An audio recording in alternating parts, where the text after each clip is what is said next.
Nas Voragens do Pecado, capítulo 5, Seu Primeiro Amor, parte A.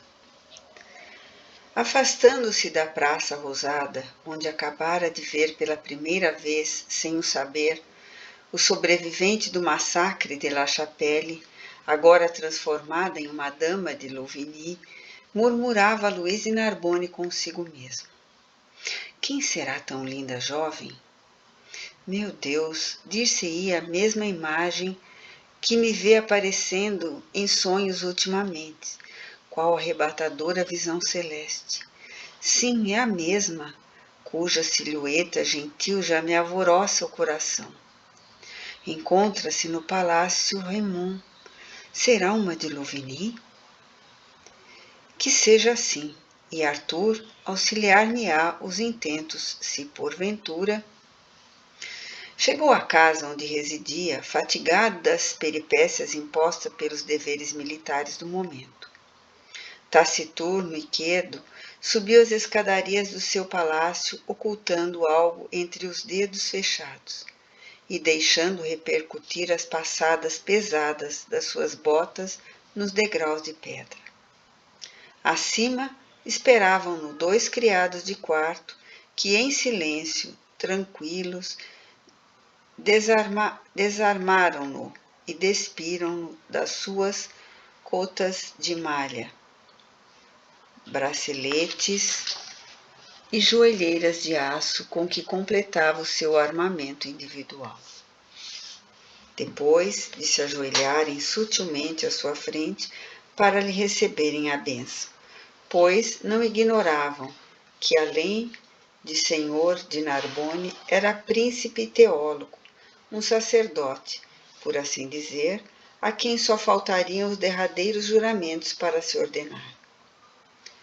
Mas tão moroso e magnífico cerimonial fora realizado sob a mais perfeita discrição. Aliás, a existência comum do jovem capitão decorria diariamente sob a dura disciplina de inquebrantável rotina. Raramente lhe ouviam a voz, pois só de longe em longe falava, e ao fazê-lo seria como um murmúrio discreto e breve, hábito conventual que jamais perderia até os dias presentes. Naqueles trágicos dias de confusões e homicídios coletivos, suas tarefas eram divididas em 2 partes distintas. De sol a sol, seria ele o cavaleiro da fé católica romana, na ampla expressão do termo então considerado, o qual, em nome da Igreja, zelava pela sua estabilidade no solo parisiense, obrigando-se aos caprichos da rainha poderosa, como conviria a um oficial militar comandante de uma força. Então, agia como soldado conquanto fizesse sob o auspício da Igreja. À noite, porém, até as primeiras horas da madrugada, era o devoto fervoroso e humilde, o teólogo apaixonado, aprofundando-se na leitura de pergaminhos e livros. Eram os deveres do crente praticante. Orações, confissões, penitências, meditações, aulas, debates junto dos lumiares eclesiásticos, e geralmente só se permitia recolher quando a ampulheta das sacristias de Saint-Germain-l'Auxerrois, sua igreja preferida, não longe da qual residia, anunciava que o novo dia se iniciava. Comungava-se, no entanto, diariamente às 7 horas da manhã, refeitas suas férreas energias por um breve sono, e iniciava as atividades às 8, pelo verão, e às 9, quando era inverno. Metódico até o automatismo, deixava-se levar como se a tudo obedecesse por um impulso natural, independente das próprias cogitações. Sua residência, não obstante, era luxuosa e disposta com a arte apurada, digna de um filho de rei, como dele diziam que era, mas, solitária e impressionante pela vastidão, era também sombria, dado que Luís, servido apenas por homens e desinteressado das mulheres, jamais franqueava seus salões a festas ou reuniões recreativas, senão somente a assembléias solenes do clero. Seus homens de armas acomodavam-se além num quartel de sua propriedade para os lados da Bastilha de Santo Antônio, apenas permanecendo no palácio o reduzido número de guardas. Nessa tarde de 20 de outubro, seus criados o notaram porventura ainda mais preocupado. Nem mesmo durante o banho abandonara o objeto que ocultava na mão fechada. Passava-o de uma para outra mão ao ser lavado e esfregado pelos criados, na grande bacia de cobre em feitio de tina, que então fazia as vezes de excelente banheira, luxo principesco no século XVI, que nem todas as casas abastadas logravam possuir. E a mesa da ceia, a qual se sentava comumente, só depois o mesmo objeto sobre o linho do atoalhado, cobriu-o com o seu barrete, a fim de que não fosse surpreendido pelos serviçais. Esse objeto era o botão de rosa rubra, símbolo do sangue derramado que a suposta Otília lhe atirara ao vê-lo passar sob suas janelas. Comia muito o jovem capitão da fé, mas bebia pouco, servindo-se geralmente apenas de água pura. E vestia-se, fora das obrigações militares, como de uso entre os alunos de teologia das classes mais nobres da sociedade. Espécie de uniforme muito honroso, que implicaria o militar e o religioso, e o qual envergava com orgulho. Calções curtos que iam aos joelhos, de cor escura. Meias de seda forte e botas finíssimas, que igualmente seguiam aproximadamente até os joelhos. Túnica ampla, espécie de saia ou sotaina curta, que também não passava dos joelhos, ornada de gola virada. Capa ampla, esvoaçante, com um colarinho idêntico branco. Um barrete quadrado em pequenas dimensões, porém destituído de enfeites e borlas, completava a curiosa indumentária que nem a todos teria permitido envergar. Nota explicativa 33. Depois de muita meditação e preces, convenho em conservar a descrição da presente indumentária, tal como foi ditada do espaço, e como foi por minha evidência alcançada em quadros que me foram mostrados. Não obstante, é sabido que mesmo no século XVI, o uniforme dos alunos de teologia católica não era bem esse, e sim sotaina comprida com uma gola virada, capa ampla, esvoaçante com colarinho e um barrete quadrado sem borlas. Consultado, o espírito autor do livro sobre o caso insistiu para que transcrevesse, conforme fora ditado o trecho, o que obedeci.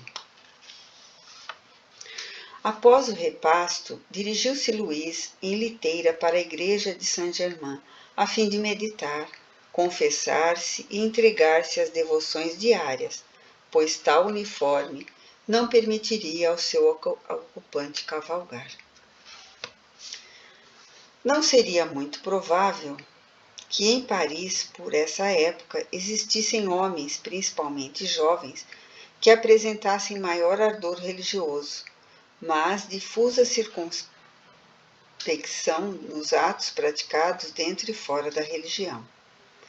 E esse homem, modelo de juventude, moralizada e séria, incapaz de uma deslealdade em qualquer setor a que emprestasse suas energias, esse jovem de 25 primaveras, cuja honradez inatacável seria certamente rara em todos os tempos, esse caráter elevado e reto, até a admiração e o louvor, não seria também tão só um crente fanático, selvagem em matéria religiosa, tornando-se feroz diante de adversários da Igreja, que supunha absolutamente a única divina, mas ainda um dulce do coração, afetuoso e veemente para com aqueles a quem amasse, pronto a todos os sacrifícios pelo objeto de sua estima.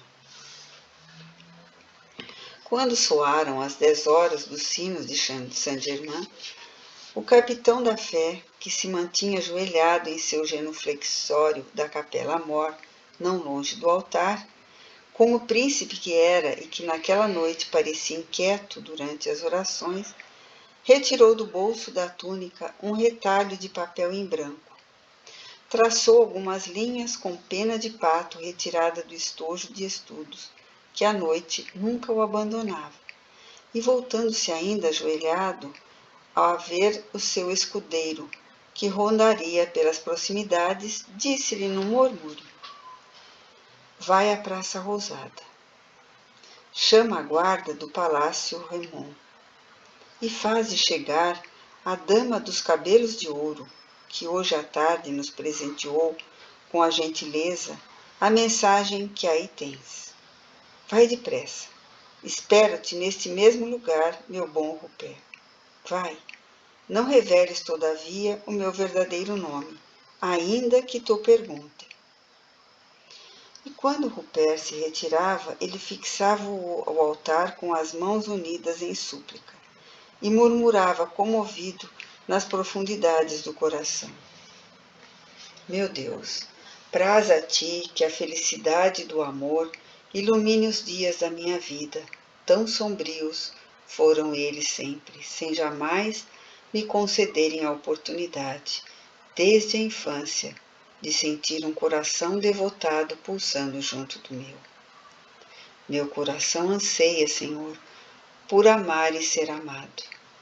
Não obstante o receio que me oprime de ser atraiçoado pela mulher. E apesar da máscara de rígida indiferença que me vejo obrigado a afivelar ao rosto, todavia tenho medo, muito medo do amor, e creio que muito mais me conviria dedicar-me inteiramente a ti. Tem, pois, piedade de mim, teu humilde e pobre servo, nesse instante em que o meu futuro está em jogo, dependendo da resposta de uma carta. Galopou rápido o escudeiro, e como a Praça Rosada não distasse muito da célebre igreja, em menos de 2/4 de hora entregou a Gregório, que o recebeu cheio de susto, o papel disposto em canudo, que um pequeno anel prendia. Gregório subiu ao primeiro andar, impressionado e pávido, a participar a jovem ama da inesperada visita, enquanto Rupert se detinha à espera no saguão iluminado por 2 pequenos lampiões, galhardamente apoiado em sua espada e em amigável palestra com Camila. Ruth Carolina, ou antes Otília de Louvigny, recebeu das mãos trêmulas do servo o documento inesperado, com um sorriso singular, que não se saberia se de satânico triunfo, julgando prestes a execução dos planos que trazia em mente, ou se de gloriosa emoção de amor, sentindo-se requestada por aquele que lhe inflamaria o coração. Sentada em sua grande poltrona de fino lavor e alumiada por um candelabro que a dama Blandina sustinha, a formosa provinciana leu estas expressões escritas em caligrafia trêmula, que revelavam emoção e nervosismo de quem as escrevera, e às quais a juventude dos dias atuais se afigurarão piegas e muito primitivas, mas que na época em que foram traçadas seriam um sensacional documento, que nenhuma dama desdenharia receber quando provindas de um cavalheiro bem posto na sociedade. Linda princesa dos cabelos de ouro, quem és tu? És porventura um anjo exilado dos céus? Ou antes, será a fada dos meus sonhos, tantas vezes entrevista pelos anseios do meu coração, durante a solidão das minhas horas ou em meio das minhas genuflexões nos recintos sagrados da igreja, onde costumo procurar paz e esperança para as aflições diárias? És com certeza solteira? Ou, para a infelicidade minha, serás esposa de um venturoso mortal? Quem é ele? Sejas quem for, uma verdade desejo confessar-te. Estou louco de amor por ti desde esta manhã, e mais enlouquecido ainda desde esta tarde, pois eu, que te escrevo, sou o cavaleiro feliz, que de tuas mãos mereceu o mimoso botão de rosa, dádiva preciosa que aqui está junto do meu coração. Não descansarei enquanto não permitires que te fale. Disse depois ao meu jogral qual a santa missa que frequentas todas as manhãs, para que se me torne possível orar a Deus junto de ti. Sou eu, o teu cavaleiro dessa manhã e desta tarde. Que se passaria no íntimo do ser dessa menina de 18 primaveras, inexperiente e apenas saída dos braços maternais, para que se portasse diante do exposto com uma naturalidade, uma serenidade que perturbaram Dama Blandina, a qual juraria vê-la radiante, se compreendendo assim requestada, como que plenamente alheia aos votos feitos à agonizante de Louvigny? Dama Blandina observou-a em ação. Encontrava-se em pequena e aprazível sala, a qual escolhera para passar suas melhores horas, desde aquela manhã. E enrolando a missiva e depositando-a na gaveta de um móvel, voltou-se para Gregório Risonho. Acompanhe até aqui o jogral de Sua Alteza, meu caro Gregório. Será prudente prestar homenagens ao escudeiro que representa o amo. Diante do jogral, estendeu-lhe a mão a beijar, cumprimento que ele fez com o joelho em terra, galantemente. Ordenou que lhe servissem um bom copo de vinho, já descoberto pelo fiel Gregório nas adegas do palácio. Depois do que perguntou ao emissário de Luís, valendo-se de encantadora simplicidade. A carta que me traz sensibiliza-me profundamente, porém não tem assinatura. Diz, escudeiro, quem é o teu amo?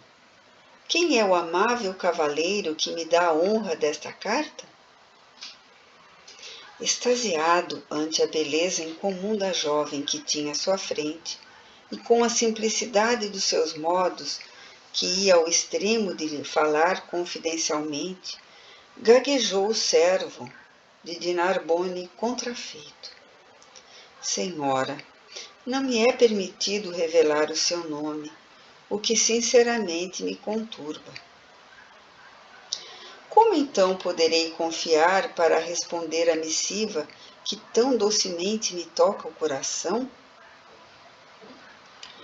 Confiai, senhora, como se confiasseis no próprio céu, e respondei à carta, porque meu amo é digno do vosso apreço e de vossa confiança.